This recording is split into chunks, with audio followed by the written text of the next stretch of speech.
Señora Presidenta, muchas gracias. Compañeros, compañeras asambleístas, Mechita, muchas gracias. Como siempre, a la orden, compañero. Carlitos decía, cuánta doble moral. ¡Bravo! Y desde luego que al escuchar a determinados asambleístas, lo que podemos ver es cuánta doble moral. Quienes arrebataron los derechos a los trabajadores de este país, quienes arrebataron el derecho de organización a los maestros, maestras ecuatorianas, ahora haciendo un llamado a que los trabajadores protesten frente a determinada ley. Quienes beneficiaron a los grupos empresariales que hoy cuestionan. Sí, el mismo empresario que se benefició del negociado de los patrulleros, también es el que prestó el avión para la última campaña electoral y también está beneficiado por esta ley. Entonces, ¿de qué estamos hablando? Estamos hablando de que son exactamente lo mismo. Así que aquí no se bajen de la camioneta, no se laven las manos. Es del gobierno de ustedes. Ustedes impulsaron este gobierno y es el mismo proyecto político de ustedes, que ahora están separaditos. Ahora están separaditos. Por favor, señores asambleístas.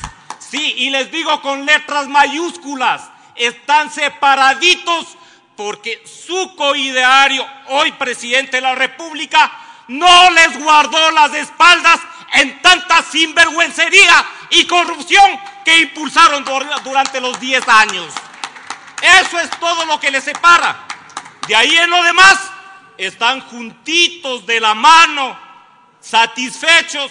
Es exactamente el mismo proyecto político. Los beneficiados de los 10 años que dijeron de la década ganada son los mismos. Y claro, ahora sí, lo que tenemos es que reconocer la crisis, ¿no es cierto? La crisis que tanto negaron. Es que claro, ¿cómo van a reconocer de que en el país existe crisis quienes se andan paseando por el imperio con la plata de los ecuatorianos? Quienes viven a todo lujo en Bélgica o quienes están de paseo, de safari en África. Entonces para ellos no hay crisis, pues. Hay crisis para los ecuatorianos y ecuatorianas que no tienen trabajo, que no tienen empleo, que tienen que rajarse el lomo para conseguir unos cuantos dólares que les permita solventar las necesidades de sus familias. Yo realmente no entiendo cómo podemos ser indolentes ante esta situación de los ecuatorianos y ecuatorianas.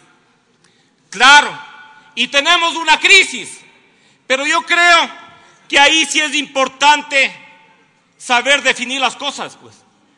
¿Quién tiene que pagar el costo de la crisis? Tienen que pagar los responsables, quienes generaron esta crisis, quienes les llevaron al país a esta situación de catástrofe, a pesar de haber tenido ingentes recursos económicos que pudieron permitir el desarrollo del país en las diferentes áreas. ¿Quiénes deben de pagar la crisis? La crisis tienen que pagar quienes se beneficiaron de esas obras realizadas con sobreprecios y de mala calidad. Tienen que pagar quienes también se beneficiaron de los negociados petroleros. Y no tiene que pagar el pueblo ecuatoriano. Claro que no estamos de acuerdo con que se eliminen los subsidios. ¿Por qué tenemos que pagar la crisis quienes no nos hemos beneficiado? ¿Por qué tenemos que sacar la plata de los bolsillos de los más humildes para pagar la crisis generada por quienes nos gobernaron durante la última década?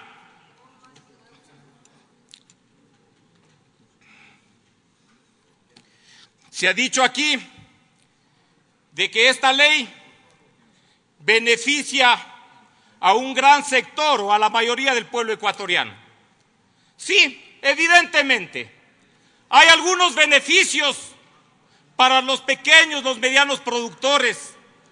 Hay pequeños beneficios para los ciudadanos de a pie. Es verdad, sí existen esos beneficios, pero no está bien que al ciudadano común y corriente le entreguemos una pastillita.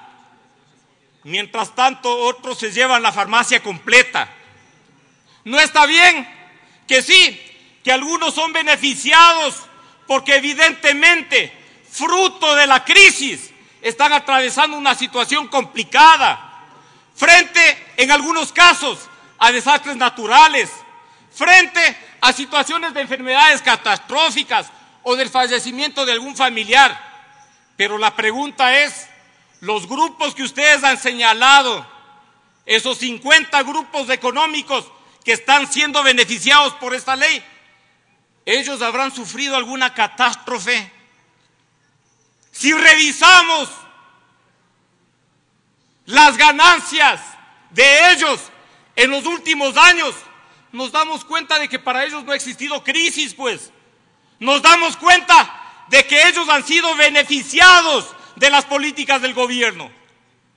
Y si han sido beneficiados, ¿por qué ahora nuevamente el Estado tiene que estar ahí acudiendo supuestamente para salvar su situación?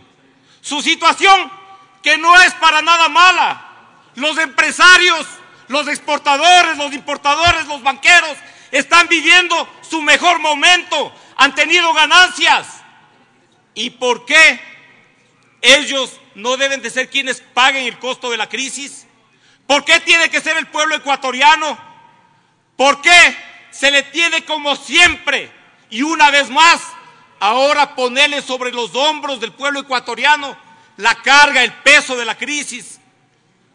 Por otra parte, no podemos aceptar para nada los ciudadanos y ciudadanas amazónicas que con esta ley se quiera afectar el derecho de los pueblos de la Amazonía a desarrollarnos.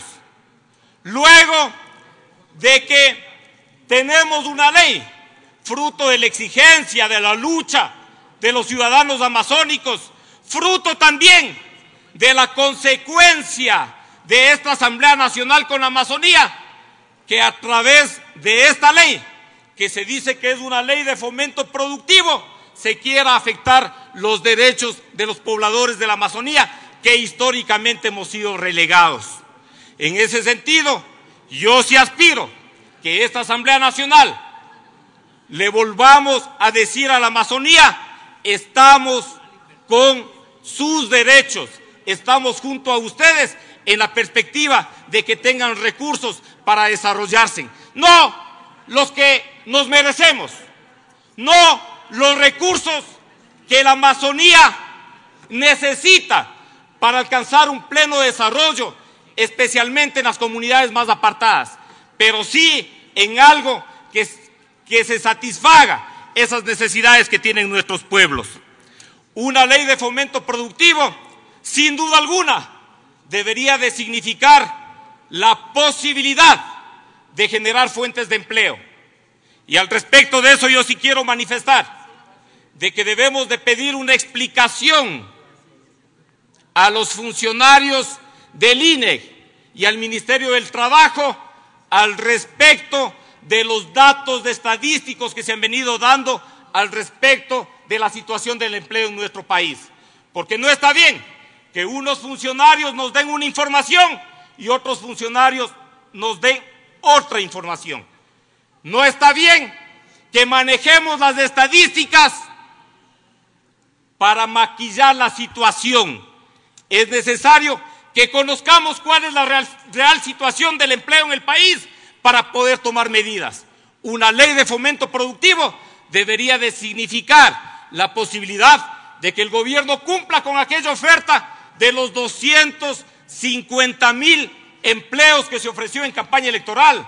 Debería de significar la posibilidad de que los pequeños, los medianos emprendedores tengan acceso a crédito más barato, tengan acceso a un crédito que les permita emprender en negocios, en actividades productivas que generen empleo, que generen trabajo, tomando en consideración además que el 60% de los empleos en este país son generados precisamente por los pequeños y medianos productores.